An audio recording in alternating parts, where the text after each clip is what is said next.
مسئلہ یہ ہے کہ امامہ شریف اس انداز سے باندھا ہو کہ سجدے میں پیشانی زمین پر نہ لگے بلکہ امامہ زمین پر لگے تو کیا نماز ہو جائے گی؟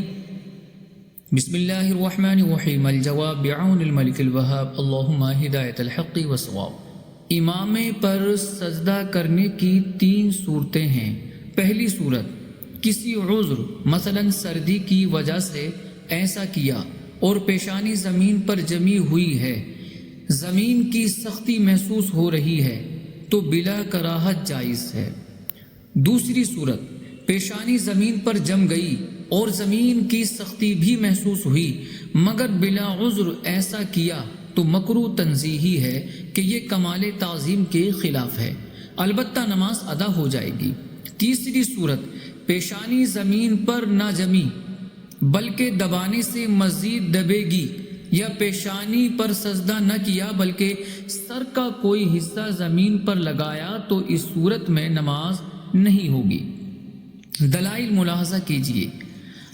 البحر الرائق شرح کنز الدقائق میں ہے، امام بخاری علیہ الرحمہ نے اپنی صحیح میں ذکر کیا ہے کہ امام حسن علیہ الرحمہ کہتے ہیں، لوگ امامے اور ٹوپی پر سجدہ کیا کرتے تھے، پس یہ امامے اور ٹوپی پر سجدے کے صحیح ہونے کی دلیل ہے، البتہ نہایت تعظیم کے ترک ہونے کی وجہ سے یہ محض مکروہ ہے، اور جو تجنیس میں ترک تعظیم سے اس کی تعلیل بیان کی گئی ہے اس سے یہی مراد ہے، ورنہ اصلاً ہی تعظیم کا ترک کرنا تو نماز کو باطل کر دیتا ہے، اور اس کا ظاہر یہ ہے کہ یہ مکروہ تنزیہی ہے۔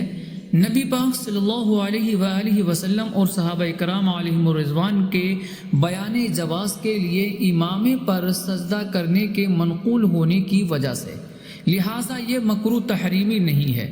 اور امام ابو داود نے صالح بن حیوان سے نقل کیا ہے کہ رسول اکرم صلی اللہ علیہ وسلم نے ایک شخص کو سجدہ کرتے دیکھا، اس نے اپنی پیشانی پر امامہ باندھا ہوا تھا تو رسول پاک صلی اللہ علیہ وسلم نے اس کی پیشانی سے امامہ ہٹا دیا، یہ افضل و اکمل عمل کی طرف رہنمائی کے لیے تھا، اور یہ مخفی نہیں کہ محل کراہت عذر نہ ہونے کی صورت میں ہے، البتہ اگر عذر ہو تو کراہت بھی نہیں۔ مراقی الفلاح شرح نور الازا میں ہے، سردی یا گرمی یا زمین کے کھردرا ہونے کے عذر کے علاوہ امامے کے پیچ پر سجدہ کرنا مکروہ ہے۔